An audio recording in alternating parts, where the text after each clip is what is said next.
طلع البدر علينا من ثنيات الوداع وجب الشكر علينا ما دعا لله داع طلع البدر علينا من ثنيات الوداع وجب الشكر علينا ما دعا لله داع أشرق البدر علينا فاغتفى. Assalamualaikum warahmatullahi wabarakatuh. Alhamdulillahirabbil alamin. Wassalatu wassalamu ala asyrafil anbiya wal mursalin wa ala alihi wa sahbihi ajma'in. Okey, selamat pagi kepada haji dan hajah. Dah solat subuh? Dah. Alhamdulillah. Okey, sekarang ni kita bersiap-siap sedia untuk pergi ziarah kita. Hari ni kita akan buat ziarah dalam dan ziarah luar. Okey, sebelum kita buat apa-apa, saya perkenalkan diri saya dulu. Nama saya Amirul Hazib. Okey, tuan-tuan boleh panggil saya Mutawif Amirul, boleh panggil Ustaz Amirul, bergantung pada haji dan hajah lah semua. Okay, InsyaAllah semua boleh siap-siap untuk kita buat ziarah kita. Alhamdulillahirrahmanirrahim. Haji dan hajah sekalian, sekarang ni kita telah sampai di mana haji dan hajah? Kelahiran Nabi. Betul, sekarang ni kita telah sampai ke Maktabah Maktabah Mekah Al-Mukarramah. Sekarang dulu tempat ni merupakan tempat kelahiran Nabi. Dan dulu ni merupakan rumah Abdullah, iaitu bapa Nabi. Dan sinilah juga tempat kelahiran Nabi. Dan banyak peristiwa-peristiwa yang menarik, antaranya lahirnya Nabi dengan keadaan ibunya Aminah, keadaan farajnya bercahaya, ada nur. Dan dengan itu kebesaran lahirnya sebuah insan yang agung dan berhulu seluruh dunia. Dan di sini juga tiada apa-apa kelebihan yang perlu kita doa, solat atau meminta barakah dari mana-mana tempat. Ini hanyalah tempat apa orang kata, tempat melawat. Kita hanya saja untuk melawat dan kita nak ketahui kat mana Nabi lahir. Dia, kalau kita tak datang sini, dia seumpama macam makan nasi tanpa ada kuah. Macam tu. Kita nak pergi jumpa orang, nak kenal orang, tapi tak tahu dia lahir kat mana. Itu sahaja dia punya kelebihan dia tu.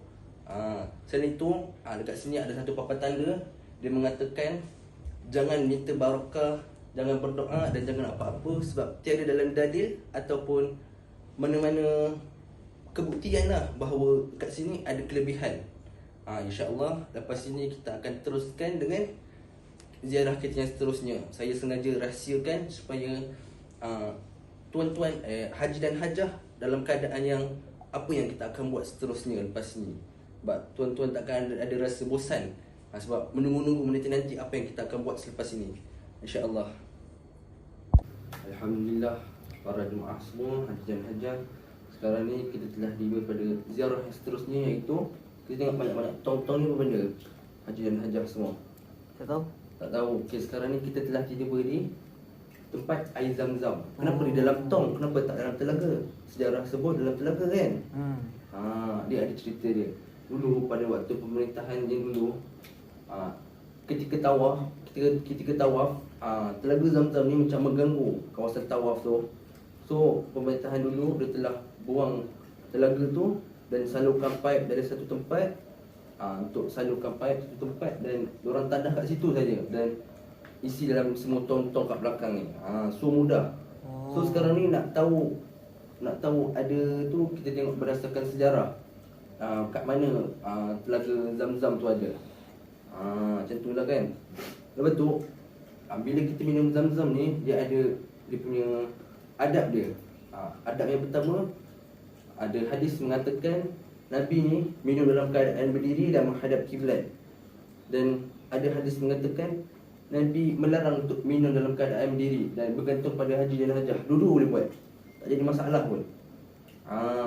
So mula-mula kita ikut pada orang minum dalam keadaan berdiri, menghadap kiblat. Lepas tu pegang dengan tangan kanan, minum dengan membaca bismillah. Bismillahirrahmanirrahim. Satu teguk. Dan setelah habis teguk tu, baca alhamdulillah dan teruskan sampai habis satu gelas tu. Okey, dia punya adab yang seterusnya adalah kita lepas dah minum dengan membaca bismillah dan akhirkan dengan alhamdulillah, adab yang seterusnya kita boleh berdoa. Antara doa yang dianjurkan oleh Rasulullah SAW, haji dan hajah boleh ikutlah ya. Bismillahirrahmanirrahim. Allahumma inni as'aluka ilman nafi'a wa rizqan wasi'a wa amalan mutaqabbala. Amin. Dia ada kelebihan dia dekat situ. InsyaAllah kita akan teruskan ziarah kita dengan ziarah yang seterusnya. Alhamdulillahirrabbilalamin. Sekarang ni kita telah sampai kat mana haji dan hajah?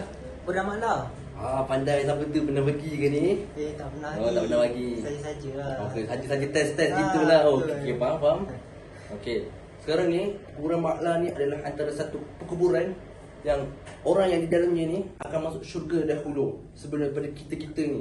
Sebab mereka ni adalah ahli bait, antara keluarga Nabi, para sahabat, betul, dan alim ulama. Mereka ni lah yang berjuang bersama-sama Nabi dan antara pejuang-pejuang yang setelah Nabi. Mereka ni lah yang pergi berdakwah, rasa susah payahnya, dan kita patut rasa cemburu pada mereka ni kerana kita ni penuh dengan keaiban, penuh dengan dosa. Dan segala-gala ni lah. Apa dia? Main tengok video dulu. Aduh, astagfirullahaladzim. Apa benda cerita apa tu Hajah? Astagfirullahaladzim.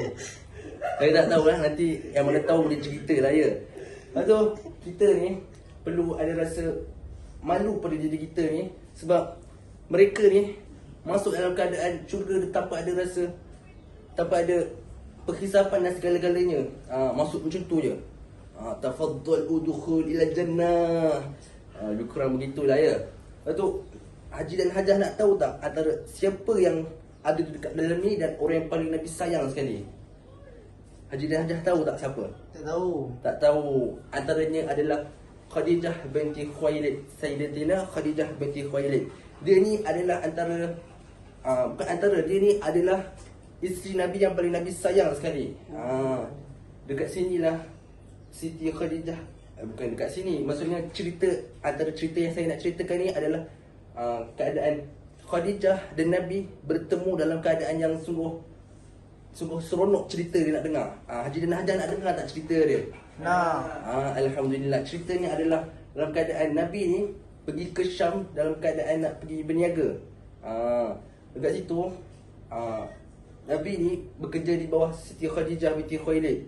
So dengan keadaan Nabi yang penuh dengan kejujuran dan segala-gala kebaikan yang ada pada Nabi ni, yang dialah Al-Amin, dialah segala-galanya contoh tauladan kepada kita dengan akhlak dan kebaikan dirinya yang ada. Betul, Siti Khadijah binti Khuwailid ni menghantar dia punya pembantu bersama Nabi pergi dekat satu tempat untuk berniaga. So bila dia datang balik ke Khadijah dengan pembantunya ni, Nabi ni membawa keuntungan 2 kali lipat dari ganda daripada modal dia tadi. Hebat tak mereka ni? Dan Khadijah lah antara orang yang banyak berkorban kepada Nabi. Dia sanggup habis hartanya untuk Nabi perjuangkan Islam. InsyaAllah kita akan teruskan dengan ziarah kita yang seterusnya. Saya masih rahsiakan lagi ya. Boleh. Okay, Alhamdulillahirrabbilalamin. So kita bersyukur pada hari ini haji dan hajah kerana kita telah tiba pada ziarah kita yang ketiga, iaitu ziarah ni Masjid Jin. Haji dan hajah tak tahu kan, kita punya ziarah yang ketiga iaitu Masjid Jin. Antara kisah-kisah yang ada pada masjid ni, iaitu Masjid Jin, adalah dalam keadaan Muhammad bin Abdullah, iaitu Nabi Muhammad SAW, dan sahabatnya yang bernama Abdullah bin Mas'ud. Ketika itu Nabi mengajak Abdullah bin Mas'ud. Nabi SAW ni dia nak pergi berdakwah kepada kaum jin. Dan Nabi SAW berkata pada Abdullah bin Mas'ud, kau duduk satu tempat ni, aku buat satu lingkaran pada kau dan kau jangan bergerak ke mana-mana. Sebab dan jangan bercakap pada mereka, kerana mereka tidak akan bercakap pada kamu jika kamu tidak bercakap kepada mereka. So Abdullah bin Mas'ud pun dengar dengan apa yang dipesankan oleh Muhammad sallallahu alaihi wasallam. Muhammad buat lingkaran, Abdullah bin Mas'ud pun duduk situ. So Nabi sallallahu alaihi wasallam pergi. Dalam keadaan pergi tu, Abdullah bin Mas'ud tak nampak Muhammad sallallahu alaihi wasallam ni pergi mana. Pergi mana ni, dah seorang-seorang. Risau aku. Lebih kurang gitulah ya, tapi tak adalah macam tu kan. Nak memahamkan haji dan hajah sekalian kan. Lepas tu Abdullah bin Mas'ud duduk situ dalam keadaan dia nampak dalam keadaan jin-jin tu semua lalu di sebelah dia, tapi tak boleh masuk dalam keadaan lingkaran tersebut. Abdullah bin Mas'ud mengatakan mereka ni dalam keadaan berkulit gelap. Berkulit gelap seperti India. Lebih kurang gitulah kan. Lepas tu InsyaAllah lah ya. Dan disebabkan lingkaran itu juga terdirilah masjid ini tersebut, dan disebabkan kisah itulah terdirinya masjid ini. Dan kemudian Muhammad sallallahu alaihi wasallam datang kepada Abdullah bin Mas'ud ni dengan mengatakan dia sangat penat, dan dia terus bersandar dekat kaki peha Abdullah bin Mas'ud dan tidur dalam keadaan berdengkur. Orang bila tidur berdengkur mesti penatnya kan. Dan Abdullah bin Mas'ud dalam keadaan itu dia pun terkejut, tak pernah dengar Nabi ni berdengkur. Terkejut je. Lepas itu pada esoknya Muhammad sallallahu alaihi wasallam berkata kepada Abdullah bin Mas'ud ni dengan mengatakan, kamu jangan makan daripada bulu dan tulang haiwan, kerana dua benda ini adalah makanan daripada mereka, daripada kaum kamu, iaitu bangsa jin. InsyaAllah kita akan teruskan pada kita punya ziarah yang tersebut. Saya tetap akan rahsiakan pada ziarah yang keempat, supaya haji dan hajah terus menanti dan terus bersemangat dengan keadaan terkejut. Wow, punya tempat ini. InsyaAllah kita teruskan lagi. Alhamdulillahirrabbilalamin. Sekarang haji dan hajah, kita kat mana haji dan hajah? Kita dekat Masjid Syajarah. Tadi Masjid Jin dengan Masjid Syajarah ni ada berkait cerita dia. Sebab apa? Masjid Syajarah ni dia diberi nama seperti nama pokok. Syajarah tu dalam bahasa Arab nama dia pokok. Lepas tu disebabkan apa dia ada kaitan Masjid Syajarah dengan Masjid Jin ni, disebabkan ketika Nabi berdakwah ke jin tu, jin ni tak percaya, kau betul ke Rasulullah, kau betul ke utusan Allah. So Nabi pun berdoa kepada Allah supaya menunjukkan kehebatan dan kekuasaan Allah kepada mereka ni. So dengan doanya tu sampailah wahyu kepada Nabi bahawa akan bergeraknya pokok di situ. So pokok tu bergerak, datang kepada Nabi dan salam. Lepas tu Nabi berkata kepada dia, kembali balik pada tempat asal kamu. Pokok yang tadi bergerak tadi dekat Nabi tadi ni, dia datang, dia pergi balik tempat asal dia. Lepas tu daripada tu jin semua percaya. Dan dia semua jin percaya dan mereka pun memeluk Islam lepas tu. Nampak tak kehebatan dan mukjizatnya Nabi Muhammad ni begitu hebat. So kita datang sini bukannya nak kata mana pokok tu, apa itu ini. Kita nak nampak apa orang kata perjalanan Nabi tu, Nabi punya usaha tu begitu besar pada Islam ni. So okey, cerita pun dah habis. Kita teruskan dengan ziarah akan datang. Saya harap haji dan hajah dapat menantilah. Saya saja rahsiakan lagi, kita teruskan lagi insya-Allah. Alhamdulillahirabbilalamin. Haji dan hajah sekalian, sekarang ni kita telah tiba pada Bukit Safa dan Bukit Marwah. Bukit Safa dan Bukit Marwah ni adalah antara ibadah yang nama pendeknya adalah sa'i. Sa'i ni adalah antara, ada kisah dekat sa'i ni. Antara kisah dekat sa'i ni adalah antara Siti Hajar dan Nabi Ismail. Ketika itu Nabi Ibrahim telah sampai wahyu untuk menghantarkan isteri dan anaknya pada satu tempat yang tiada apa-apa. Tiada tanah pula, astagfirullahalazim. Tiada air, tiada haiwan, tak ada tumbuh-tumbuhan dekat situ. Hanya tanah kosong saja, padang pasir saja. So bila sampai situ, dalam keadaan sampai dekat situ Siti Hajar dan Nabi Ismail. Si Nabi Ismail ni ketika itu masih bayi lagi, masih kecil lagi. So ketika itu Nabi Ismail menangis kerana kehausan. So Siti Hajar ni dia jadi, Allah, mana nak cari air ni? So dia nampak satu tempat tu seperti ada air. So dia pergi ke Bukit Sofa. Dia ulang, tak ada apa-apa. Lepas tu dia nampak dekat bahagian Bukit Marwah ada. Dia patah balik sebanyak 7 kali. Dia pergi, dia ulang, dia pergi, dia ulang, dia pergi, dia ulang. Tapi tak ada apa-apa. Daripada itu kembali balik pada Nabi Ismail. Dia letakkan satu tempat tu. Dia kembali, dia berdoa pada Allah, semoga Allah dapat menurunkan air ataupun rezekinya kepada kami. Kurang begitulah mafhumnya. Lepas tu ketika itu Nabi Ismail menangis. Tahulah bayi kan bila nak itu, nak ini, sakit perut ke, haus ke, lapar ke dia orang menangis saja. Nabi Ismail ketika itu dia menangis sambil hentak-hentak kakinya sampai terpancut satu air daripada celah-celah kakinya. Lepas daripada itu Siti Hajar ni dia macam orang kata terkejut lah kan. Air tiba-tiba terkeluar, dia jadi kelang kabut, dia terus kepung. Itulah antara kisah air Zam-Zam itu diberi nama Zam-Zam. Sebab Zam-Zam itu bermaksud kepungan. Haji dan Hajah mesti tak tahu kan. Antara ada 2 hadis yang mengatakan kelebihan kepada air Zam-Zam itu adalah, yang pertama, Ma'u Zam-Zam lima syuribalahum. Air Zam-Zam ni minum bergantung kepada niat kita. So kalau niat kita untuk kenyang, dapat kenyang. Kita minum untuk kesihatan tubuh badan kita, kita dapat kesihatan tubuh badan kita. Tapi pada haji dan hajah yang ada penyakit yang kronik, kata dah kelanjutan umur kan, so janganlah bergantung saja pada air Zam-Zam ni. So haji dan hajah ni ada ubat, bawa ubat, makan ubat. So ini kita kata ikhtiar kedua kita adalah kita punya air Zam-Zam, dan ikhtiar pertama kita ubat-ubat yang diberikan oleh doktor-doktor tu. Dan lagi satu hadis yang mengatakan innaha mubarakun innaka ta'amu tu'mi.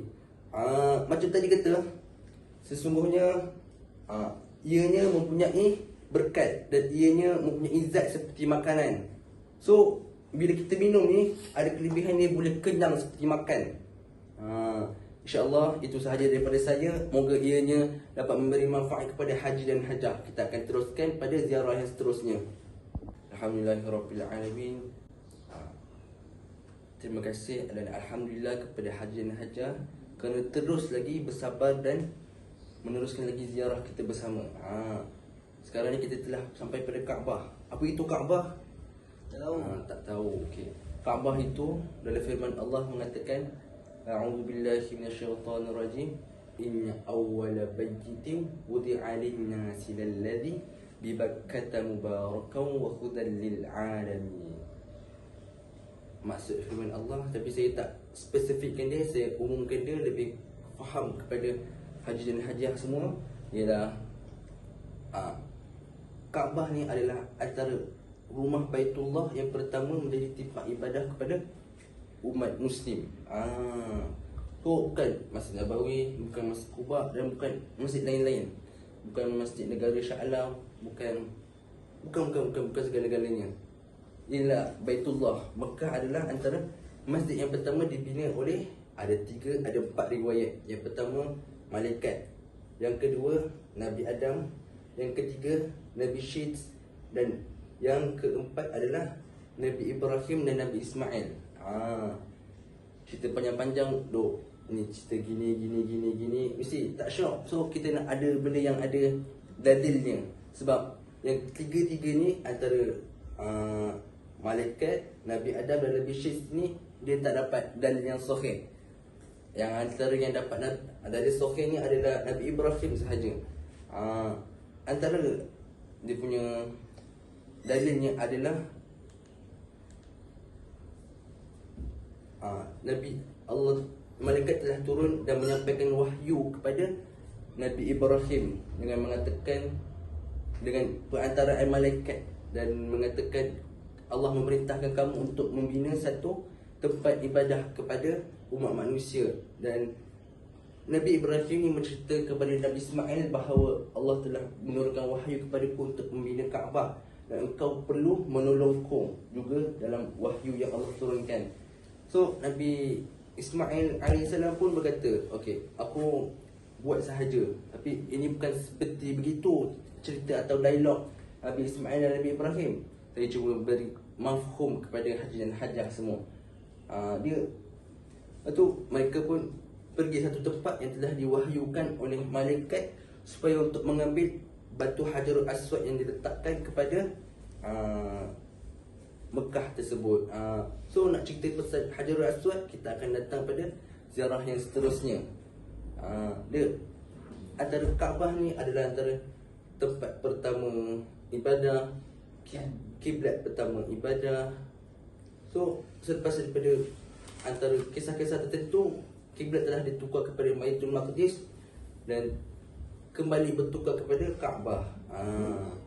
InsyaAllah itu sahaja cerita dan kisah yang dapat saya sampaikan. Kalau ada salah dan silap, haji dan hajah boleh betulkan. Saya hanya menyampaikan, bukan mengajar.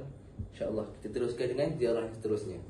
Alhamdulillahirrabbilalamin. Wassalatu wassalamu ala asyrafil anbiya wal mursalin wa ala alihi wa sahbihi ajma'in. Selamat pagi dan terima kasih kepada haji dan hajah sekalian kerana masih terus sabar dan terus lagi bersama dengan saya dalam perjalanan kita ziarah dalam Mekah. Okey, kali ini kita akan menuju ke mana? Dari Mekah, sekarang Hijr Ismail. Mungkin haji dan hajah yang tak pernah datang ke sini dan first time datang ke sini tak tahu Hijr Ismail tu apa. Hijr Ismail tu kalau haji dan hajah perasan, Kaabah petak, tepi dia tu ada lengkung tiba-tiba. Itu namanya Hijr Ismail.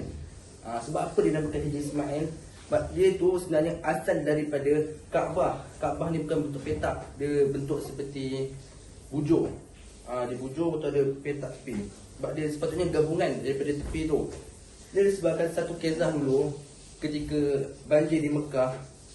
So orang Quraisy tu ketika itu Kaabah runtuh. So orang Quraisy semua, kaum Quraisy semua kutip duit yang halal, duit halal. So duit halal dapat banyak tu saja, dapat bina bentuk petak saja. So sebahagian bentuknya lagi tak dapat dibina. So diorang bincang. So tu ada Hijr Ismail tu, kita tarik dia sebagai penanda selebihnya bentuk Kaabah. Diorang tarik, itulah sebahagian daripada bentuk Kaabah. Dan ada hadis yang mengatakan bahawa Nabi membawa Aisyah ke dalam itu, membawa Aisyah ke dalam Hijr Ismail sebab Aisyah ni dia nak sangat solat dalam Kaabah. Dan Nabi mengatakan Hijr Ismail ini adalah sebahagian daripada Kaabah. So mana-mana yang teringin nak masuk dalam Kaabah, nak dapatkan kelebihan dan fadilat-fadilat bila bersolat dan beribadah di dalam Kaabah, maka masuklah dalam Hijr Ismail. Tapi Hijr Ismail ni bukan setiap masa dia buka dia punya pagar tu, tapi dia kiri kanan dia ada pagar tau. Bukan setiap masa ada pagar dia. Dia macam ada waktu-waktu tertentu saja dia buka. Pada orang-orang yang bertuah saja, yang memberi kesempatan saja yang boleh masuk ke dalam. So insya-Allah lepas ni kita akan teruskan kita pada ziarah yang seterusnya. Alhamdulillahirrabbilalamin. Wassalatu wassalamu ala asyrafil anbiya wal mursalin wa ala alihi wa sahbihi ajma'in. Terima kasih dan sangat-sangat saya berasa macam apa ni, terhargai, appreciate terhadap haji dan hajah kerana masih terus dengan saya. Dan ini adalah ziarah yang ke second last.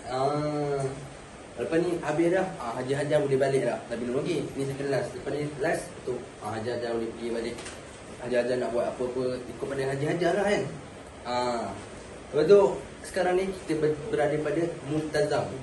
So tak adalah saya nak pergi tepi Multazam cerita kan. So kita duduk sini, saya nak ceritakan Multazam daripada jarak jauh. Tak kacau orang pergi buat umrah kan. So Multazam ni adalah antara tempat daripada Hajarul Aswad dan pintu Kaabah. So tengah-tengah tu adalah Multazam. Ada hadis mengatakan bahawa di tengah-tengah Multazam tu ada kelebihan dia, ada mustajab doa dia. Dan tak ramai yang tahu bahawa di situ tempatnya mustajab doa.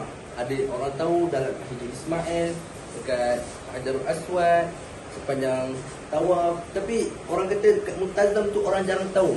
Dan antara sunnah yang orang kata, ada hadis yang mengatakan bahawa Abdurrahman bin Am pernah melihat Nabi meletakkan pipi, dada dan kedua tangannya pada tempat muntazam tersebut. InsyaAllah apa yang saya sampaikan ini boleh menjadi panduan ibadah dan kelebihan kepada haji dan hajah untuk ibadah yang akan datang, InsyaAllah. Alhamdulillah, sekarang ni adalah merupakan ziarah dalam yang terakhir bagi kita semua. So, benda yang dinanti-nantikan oleh haji dan hajah daripada awal ziarah kita sampai sekarang. So, haji hajah tanpa rasa bosan dan tanpa rasa ada, orang kata macam mana, jemu lah. Sebab benda yang ditunggu-tunggu kan kita takkan jemu kan. So, sekarang ni adalah ziarah yang terakhir kita. Saya nak menerangkan tentang Hajarul Aswad. Hajarul Aswad ni merupakan batu yang diturunkan oleh Malaikat Jibril ke bumi Mekah, yang dihaskan untuk umat Islam dekat Kaabah. Dia merupakan permulaan bagi tawaf kita. So khusus tawaf kan saya dah ceritakan, kita kena mula daripada Hajarul Aswad dan akhir pun daripada Hajarul Aswad. Itulah menandakan satu pusingan tawaf kita. Janganlah ngam-ngam kat Hajarul Aswad baru nak mula. So orang kata belakangan sikit kan. So pusing daripada rukun Hajarul Aswad, rukun Syami, rukun Iraqi, rukun Yamani. Lepas tu cukup lah satu pusingan. Ustaz, Ya. saya nak tanya Apa dia? Hajarul Aswad tu hitam. Hajarul Aswad tu hitam. Ya.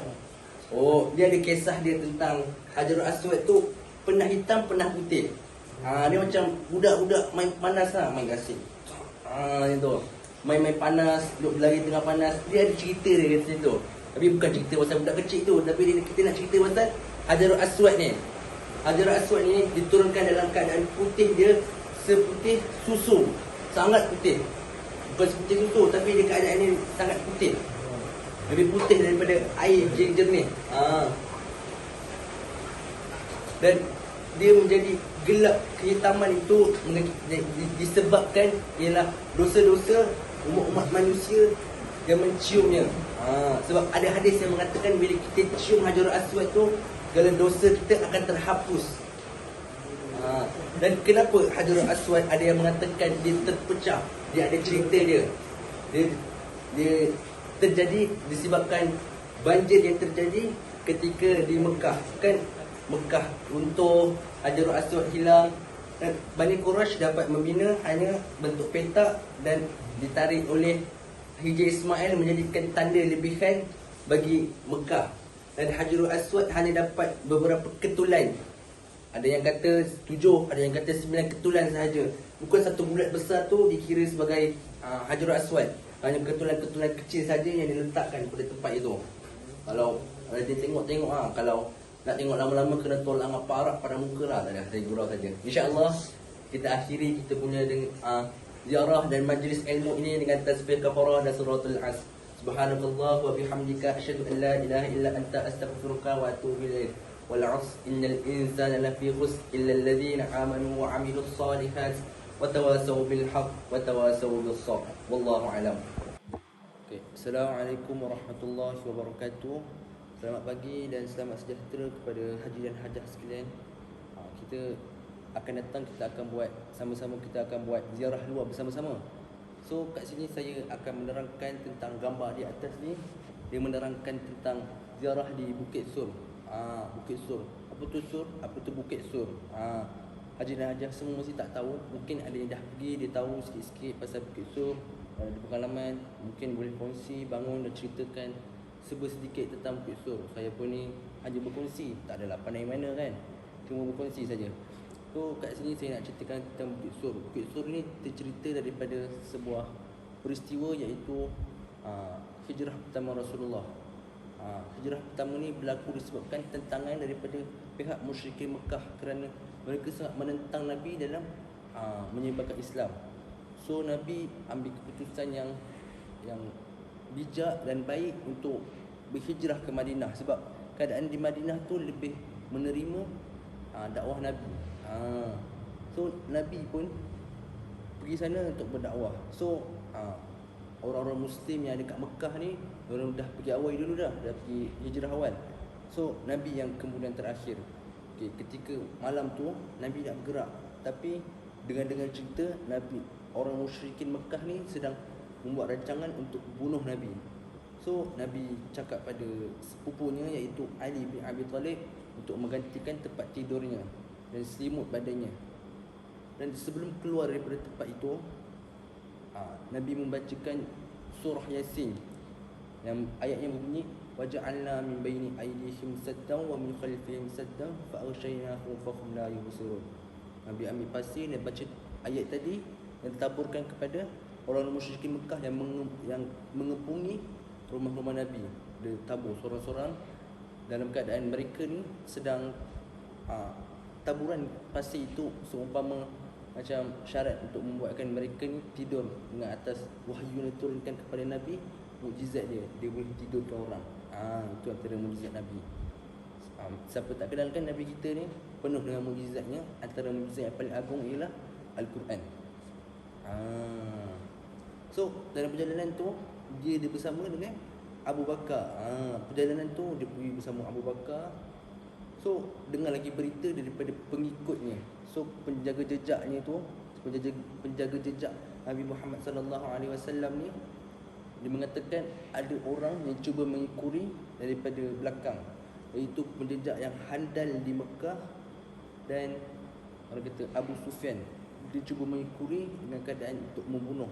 Sebab orang musyrikin Mekah telah mengatakan siapa yang dapat membunuh Nabi Muhammad sallallahu alaihi wasallam, maka dia akan mendapat satu ganjaran yang besar. So lepas daripada tu Nabi pun pergi satu gua, jumpa Gua Hira. So Gua Hira, astagfirullahaladzim, minta maaf ya Haji dan Hajar, bukan Gua Hira tapi Gua Sur. Jumpa Gua Sur dan telah diwahyukan kepada Nabi bahawa suruh menyorok dekat situ. Keadaan Gua Sur tu bukan dia satu bulatan yang besar ataupun apa sedemikian. Dia sebuah bulatan yang rendah tau. Dia keadaan rendah, dia boleh masuk dari bawah. So orang nak tengok dia kena tunduk, macam tu Gua Sur. Lepas tu mereka berdua pun masuk ke bawah tu dengan keadaan menyorok daripada penjejak yang cuba membunuh mereka ni. Dengan keadaan itu datanglah mukjizat Nabi Muhammad dengan pertolongan makhluk-makhluk Allah. Terjadinya ada sarang laba-laba dekat pintu gua, ada sarang burung berpati dekat pintu gua, dan jahatnya satu makhluk Allah ni yang bernama cicak. Tim Nabi Ibrahim dia jahat, tim Nabi Muhammad pun dia jahat. Tim Nabi Ibrahim dia buat apa? Dia tiup api dan cuba membakar Nabi Ibrahim. Tapi ini kali ni pula dia buat apa? Dia pergi buat bising menandakan ada orang dekat dalam gua tadi. Dia buat bising dia dekat dalam tadi. So orang musyrikin Mekah ni yang cuba datang untuk mencari Nabi ni, dia macam ada rasa insting lah orang kata. Selalunya kalau ada cicak bunyi ni selalunya ada orang. Lepas tu kawannya pula berkata, takkanlah ada orang. Dahlah ada sarang burung merpati, ada pula sarang laba-laba. Mustahil ada orang kalau masuk, mesti rosak punya sarang laba-laba ni. Dia tak ya juga kan. Tapi lepas daripada itu mereka berdua berfikir. Setelah beberapa hari, setelah 3 hari mereka cuba untuk menunggu kedatangan Nabi. Sebab penjejak tu memang dah ukur habis semua, memang inilah tempat terakhir Nabi. Tapi memang tak jumpa disebabkan pertolongan Allah dan mukjizat yang diberi kepada Nabi Muhammad sallallahu alaihi wasallam. Penjejak itu tak dapat dan dia macam orang kata berputus asa. Mereka pun pergi dengan mengatakan Nabi Muhammad telah pergi ke tempat lain dan penjejak ini telah salah mentafsirkan jalan. Dalam ketika Nabi Muhammad dan Abu Bakar ada kat dalam tu, ketika itu Nabi Muhammad dan Abu Bakar sedang tidur. Ketika itu Nabi tidur di atas peha Abu Bakar dan Abu Bakar pun tidur dalam keadaan duduk. Dan sementara itu di depan Abu Bakar ada satu lubang. Tiba-tiba keluar kepala ular. Siapa tak terkejut kan? So Abu Bakar pun cubalah menutup lubang yang ada ular tu dengan kaki dia. Dia tutup. Ular tu mematuk-matuk kakinya. Patuk. Dia cuba menahan sakit dia tu sampai menitis air mata dia. Cuba kalau kita kena patuk, sakit tak sakit, bergerak tak kaki kita ni, mengelumpur tak, tapi saking sayangnya, sungguh sayangnya Abu Bakar daripada Nabi Muhammad sallallahu alaihi wasallam sampai dia tak bergerak. Dia tahan sakit dia tu sampai menangis. Tangisan dia tu tertitis dekat pipi Nabi. So Nabi pun terjaga dengan keadaan tangisan terjatuh kat pipi Nabi, dan Nabi berkata kepada Abu Bakar, "Kenapa wahai Abu Bakar? Engkau mesti mengetahui bahawa kakiku ni ada ular yang mematuk." Lepas tu dia cuba pun tengok, dan Abu Bakar pun menghulurkan kakinya kepada Nabi, dan Nabi meludahkan air liurnya pada kaki Abu Bakar. Setelah itu sembuh terus. Dan ada yang meriwayatkan bahawa ular yang ada dekat dalam tu ialah ular daripada zaman Nabi Sulaiman. Ular tu dia dihidupkan hanyalah untuk apa? Dia dihidupkan hanyalah untuk melihat Nabi Muhammad sallallahu alaihi wasallam.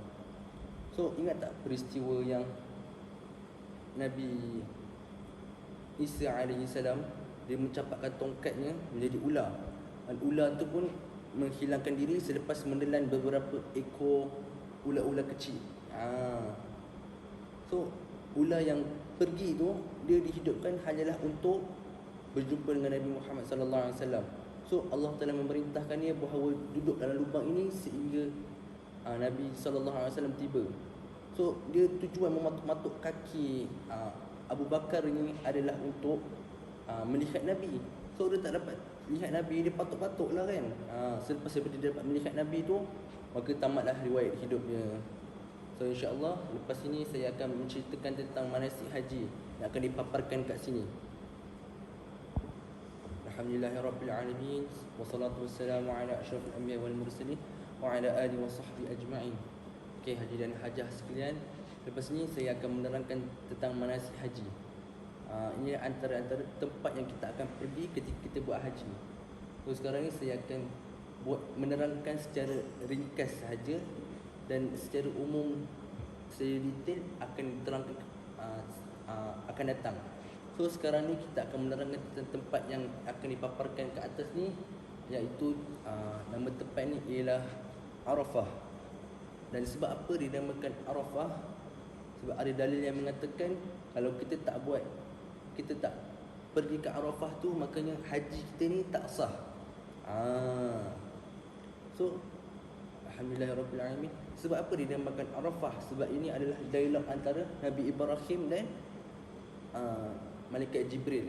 Ketika itu Nabi Ibrahim sedang duduk dekat Arafah membuat satu aktiviti kelakuan ataupun harian dia tu. Tiba-tiba turunnya wahyu daripada Allah menerusi malaikat Jibril yang mengatakan, "Aku turun sini untuk memberitahu kamu bahawa Allah menyuruh kamu untuk membina Kaabah dan mengajar pada umat manusia untuk berbuat ibadah haji kepada Baitullah tersebut." Dan terjadilah di situ pembinaan Kaabah antara malaikat Nabi Ibrahim dan Nabi Ismail anaknya. Selepas itu malaikat Jibril pun mengajarkan kepada Nabi Ibrahim tentang manasik haji yang akan dibuat sebentar lagi. So Arafah ni daripada singkatan kata daripada perkara Araf tu. So malaikat Jibril ajar. Malaikat Jibril tanya, "Araf tu adakah kamu mengetahui?" So Nabi Ibrahim pun mengatakan Araf tu. Dia kata, "Faham tak?" Okey, saya faham. Begitulah daripada perkataan Araf tu terjadilah tempat bernama Arafah. InsyaAllah gambar seterusnya saya akan bentarkan atau ceritakan sebentar lagi selepas kita rehat. Ada makan-makan sikit ya. Okey, alhamdulillahirabbil alamin, wassalatu wassalamu ala asyrafil anbiya wal mursalin wa ala alihi wa sahbihi ajma'in. Jadi sekarang ni kita nak sambung kita punya perkongsian ilmu tentang manasik haji. So lepas daripada kita minum-minum tadi, saya nak sambung balik tentang manasik haji. Yang seterusnya iaitu tempat yang seterusnya ialah Muzdalifah. Muzdalifah ni adalah antara tempat yang perlu kita mabit, iaitu bermalam sehari. So tadi Arafah tadi pun kita kena duduk sehari. So lepas ni pada Muzdalifah ni juga kita kena duduk satu malam, diwajibkan. So siapa yang tak bermalam pada sini, dia macam dia punya haji ni tak sah, dia kiranya terbatal lah, tak mabrur. So rugi pada haji hajjah kalau tak bermabit kat sini. So dekat situlah antara tempat yang perlu kita muhasabah diri kita. Kita banyakkan zikir, kita banyakkan ibadah, banyakkan solat-solat kat situ. Dekat situ ada tak kelebihan-kelebihan kalau kita buat ibadah dekat situ. So apa benda yang perlu kita muhasabahkan diri kita dekat situ. So diperlukan kepada haji dan hajjah untuk muhasabah diri, peringatkan balik diri kita kepada dosa-dosa kita dulu, kepada kita, dosa kita kepada manusia, pada orang sekeliling kita, dosa kita pada diri kita sendiri, dan dosa kita pada Tuhan Yang Maha Esa, iaitu Allah Azza wa Jalla. So apa yang perlu, kenapa kita perlu muhasabah diri kita kepada dosa diri kita? So kita peringatkan balik diri kita ni, apa dosa kita pada mata kita, apa dosa kita pada telinga kita, apa dosa kita pada mulut kita. So adakah sepanjang hidup kita sebelum ini kita berbuat baik pada mata? Adakah kita berbuat baik pada telinga kita? Dan adakah kita berbuat baik pada mulut kita? So sinilah tempat yang paling, orang kata, paling baik untuk kita peringatkan balik apa pun kita buat dulu. So seterusnya kita perlu muhasabah diri kita dengan orang sekeliling kita.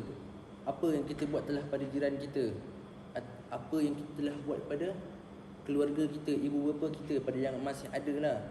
Pada yang masih ada, masih tak ada, kita boleh sedekahkan Al-Fatihah kepada mereka yang telah tiada. Dan moga mereka yang telah tiada ni berada dalam tempat yang diridai Allah, insya-Allah. Dan seterusnya kita perlu muhasabah diri kita kepada Allah Azza wa Jalla. Apa yang kita perlu muhasabahkan tentang ibadah kita, tentang solat 5 waktu kita, dan tentang ibadah-ibadah kita lah. Solat kita, puasa kita, zakat kita, cukup tak dulu? Ada tak kurang? So sinilah tempat orang kata motivation pada diri kita daripada jahat menjadi baik. So kita hidup kat dunia ni hanyalah untuk beribadah. Dalam dalil Allah yang mengatakan wa ma khalaqtal jinna wal insa illa liya'budun. Dan aku menciptakan manusia dan jin hanyalah untuk beribadah kepada-Ku. Dan aku dalam ayat tadi mengatakan bahawa aku ni menunjukkan kepada keagungan kepada Allah, menunjukkan diri kepada Allah. Bahawasanya Allah mengatakan Dia ciptakan kita ni dengan jin ni hanyalah untuk beribadah kepada Dia, bukanlah untuk berbuat zalim kepada orang sekeliling dan sebagainya. So kita peringat balik, kita ni asal usul daripada tanah. So kenapa kita perlu ada keadaan yang zalim pada diri orang, zalim pada diri sendiri? So peringat balik diri kita dekat tempat ini. InsyaAllah kita akan teruskan kita punya pencerahan ataupun perkongsian ilmu dengan tempat yang seterusnya.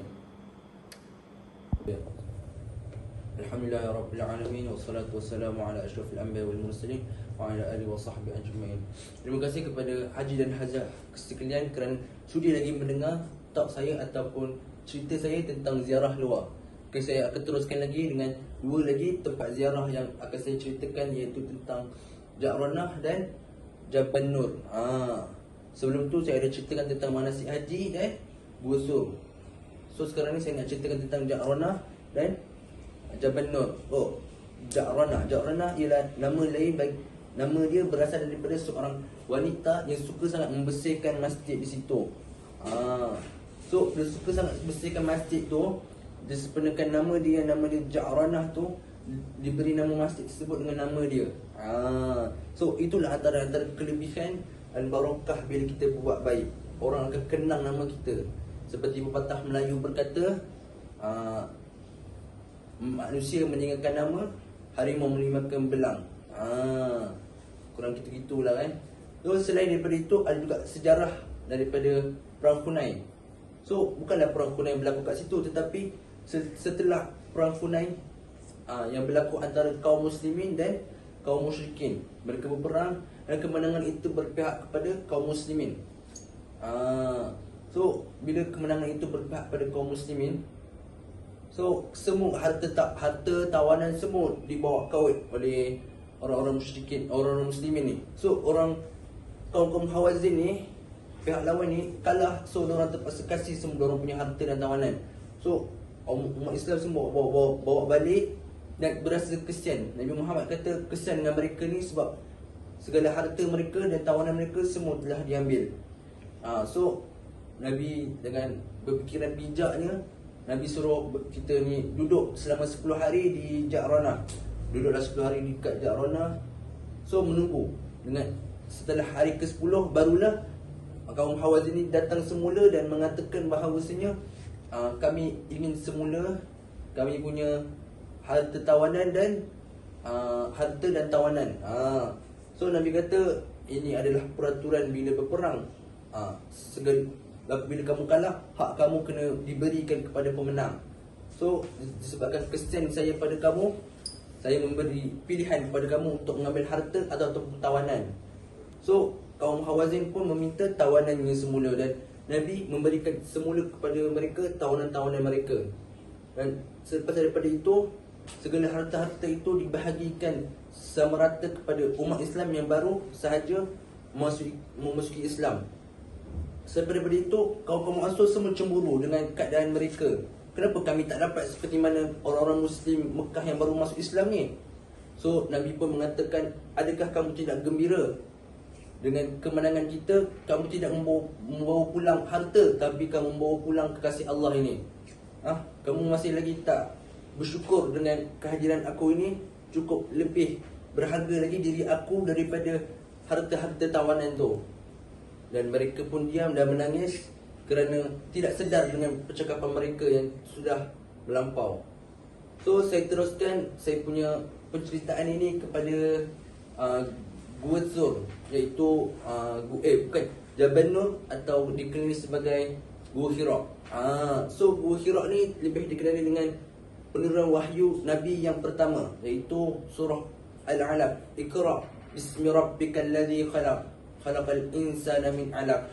Ketika itu, sebelum daripada penurunan wahyu tu, Nabi suka sangat beruzlah dekat Gua Hira ni.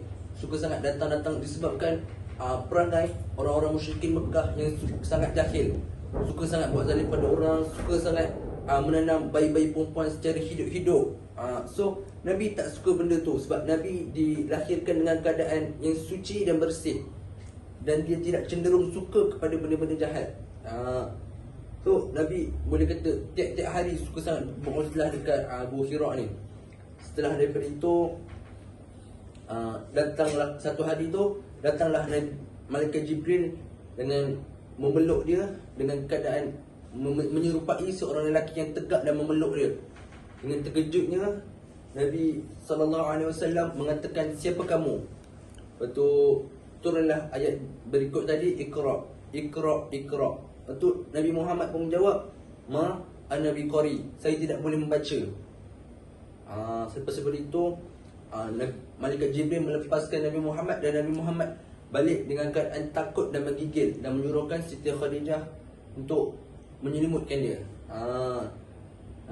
Itulah antara 5 tempat, itulah antara tempat ziarah 2 yang kita akan laksanakan nanti. So insya-Allah saya harap Haji dan Hajjah dapat memberi kerjasama dan banyak bersabar dengan keadaan ziarah kita yang akan datang. Wabillahi taufiq wal hidayah. Wassalamualaikum warahmatullahi wabarakatuh. Alhamdulillahirabbil alamin, wassalatu wassalamu ala asyrafil anbiya wal mursalin wa ala alihi wa sahbihi ajma'in. Seperti yang saya janjikan kepada Haji dan Hajjah, untuk saya dah nak beritahu apa benda 2 sejarah yang saya akan beritahu, sejarah tambahannya. So saya tak perlu cerita penuh, saya cerita hanya sebagai sekadar, orang kata macam cerita movie, dia mesti keluar trailer dulu kan, baru orang berminat. So kalau nak teruskan, so boleh buat bayaran sekian-sekian harga ya. Okey. Antara 2 ziarah yang kita akan pergi, yang pertama adalah Museum Haramain, dan yang kedua Okey, dan yang kedua adalah Hudaibiyah. Dua perjalanan ni adalah ziarah tambahan dan tiada dalam sebarang perjalanan ziarah yang telah ditetapkan oleh travel agency. Dan apa yang menarik pada dua tempat ini adalah yang pertama pada pada Muzium Haramain. Dekat situ terdapat 7 ruang ataupun lebih kepada ruang yang menceritakan tentang sejarah Allahumma salli ala sayyidina Muhammad, minta maaf ya haji dan hajah, tentang sejarah Masjid Nabi iaitu Masjid Nabawi, dan yang kedua ialah tentang sejarah Mekah Al-Mukarramah. Banyak sejarah tentang hasil barang-barang yang telah dipakai pada Kaabah apa semua. Jadi kalau nak ketahui lebih lanjut, haji dan hajah boleh pergi ke tempat situ dan saya akan conduct membawa cerita dan menceritakan tentang kelebihan dan apa yang ada dan sejarah yang telah barang itu telah berbakti kepada dua tanah suci ini. Dan seterusnya, ziarah tambahan yang seterusnya ialah ziarah tambahan ke Hudaibiyah. Antara sejarah dan cerita yang telah diceritakan kepada saya dan saya sampaikan kepada haji dan hajah adalah tentang peristiwa Nabi ketika satu malam tu dia bermimpi bahawa Allah menyuruhnya membuat umrah. So pada esok harinya dia beritahu kepada semua buah sahabat bahawa telah sampai wahyu kepadaku untuk kita semua membuat ibadat umrah. Dan semua sahabat-sahabat di situ bersetuju. Dan seramai 100 orang sahabat mengatakan ya dan pergi bersama Nabi Muhammad sallallahu alaihi wasallam dengan berpakaian ihram. Dan miqat orang adalah Hudaibiyah. Dan ketika itu terjadilah beberapa peristiwa yang Nabi tersekat akibat dia punya unta tak mau bergerak, dan dihalang oleh beberapa orang-orang musyrikin dan ditanya benda yang sama dan Nabi menjawab benda yang sama juga. So pada haji dan hajah yang ingin tahu apa benda yang ditanyakan dan apa benda yang dijawabkan oleh Nabi, so boleh ketahui lebih lanjut dan membayar bayaran yang sekian, insya-Allah. Kepada siapa yang ingin boleh buat bayaran dan boleh WhatsApp saya pada nombor yang tertera, insya-Allah. Sekian daripada saya. Yang baik daripada Allah dan yang buruk pada diri saya sendiri. Moga apa yang salah dapat haji dan hajah maafkan, dan apa yang baik boleh haji hajah ambil, insya-Allah. Wallahu alam. Wabillahi taufiq wal hidayah. Wassalamualaikum warahmatullahi wabarakatuh.